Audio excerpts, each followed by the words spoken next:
Welcome back to Clark's Art Culinary. Today we're making a Dungeness Crab Scampi. Let's get started. First things first, we're going to add 3 tablespoons of butter.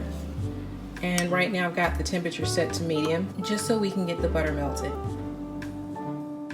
Once the butter is melted, add 1 tablespoon of minced garlic.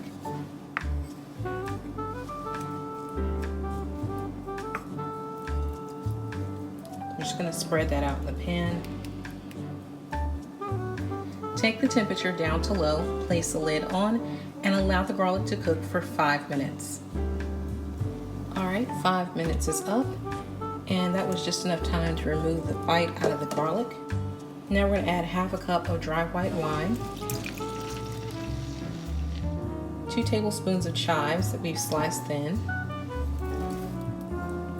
half a teaspoon of black pepper,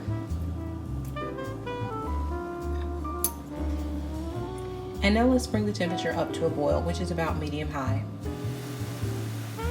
Now we're up to a boil, so let's give it a stir. And now we're going to add the Dungeness crab.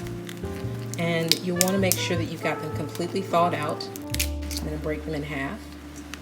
Go ahead and put them down in this sauce.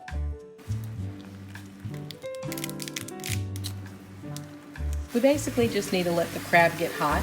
And we're going to take the temperature down to medium, place the lid on, and allow it to cook here for 10 minutes. And we're ready to serve. Got a nice big bowl here. Put our crab in.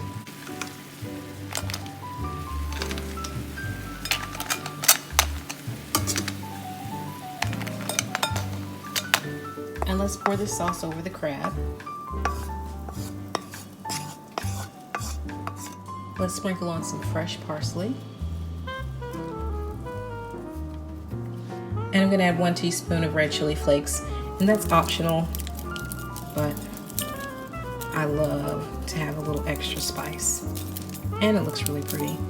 And that's it, our Dungeness Crab Scampi. Thank you all so much for joining us here at Clark's Art Culinary. Please be sure to like this video, subscribe if you haven't already, and hit the notification icon so that you can be notified of our next video upload. Until next time, bye-bye.